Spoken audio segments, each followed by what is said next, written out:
Assalamualaikum warahmatullahi wabarakatuh. Halo semua ya, perkenalkan nama saya Aulia Hairunisa Muhaimin dari SMK Negeri 7 Bandung. Dalam video ini, saya akan meresensi sebuah buku.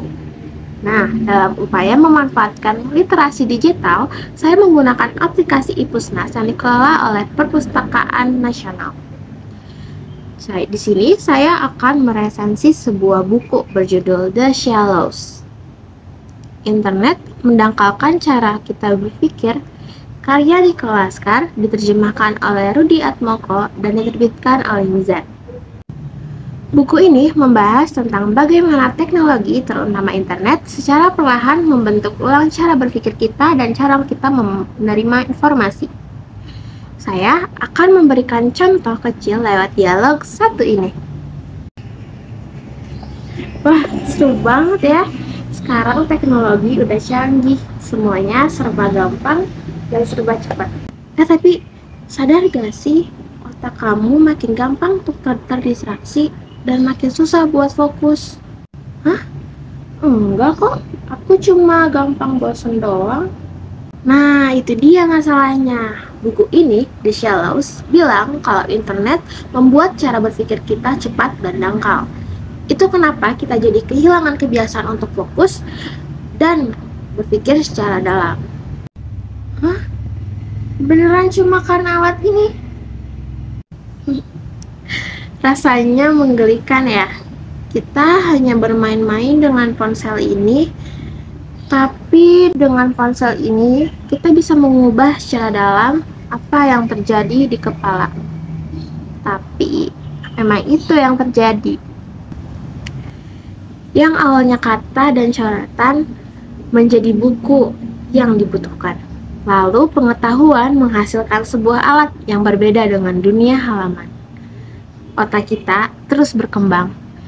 Neuron yang membuat sirkuit saraf baru tidak bisa kita lupakan. Disinilah perubahan terjadi. Apa sebetulnya yang internet dan teknologi lakukan pada otak kita? Nah, begitu neuron membuat sirkuit baru dalam otak kita hanya ingin terus mengaktifkannya. Itu mengapa banyak sekali orang yang mulai kecanduan dengan teknologi.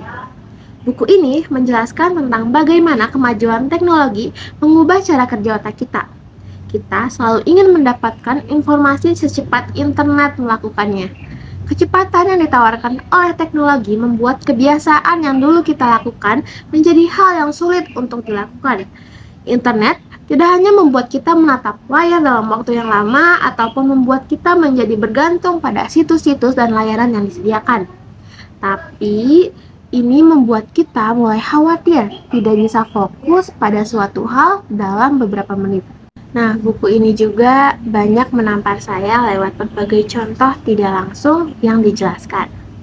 Buku ini terdiri dari 10 bab dan ada yang paling saya soroti, yaitu dalam salah satu kutipan buku ini yang membuat saya merasa sedih, mengingat saat ini budaya literasi mulai dianggap membosankan.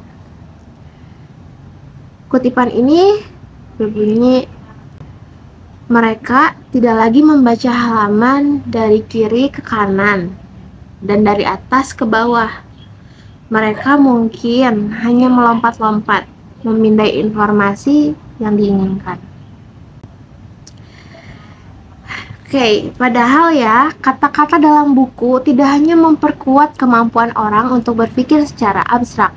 Kata-kata itu juga memperkaya pengalaman orang mengenai dunia fisik, dunia kita, dunia yang ada di luar buku.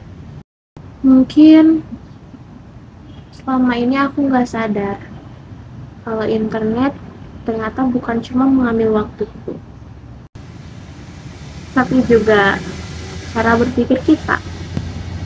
Kita gak boleh terus-menerus ke bawah arus. Yuk mulai belajar pelan lagi. Baca lebih dalam dan kasih ruang buat pikiran kita bernafas. Bukan karena teknologi musuh kita, tapi karena kendali itu seharusnya tetap ada di tangan kita. Ayo, ambil buku bacaan kalian, baca dan nikmati lagi tenangnya saat membaca buku.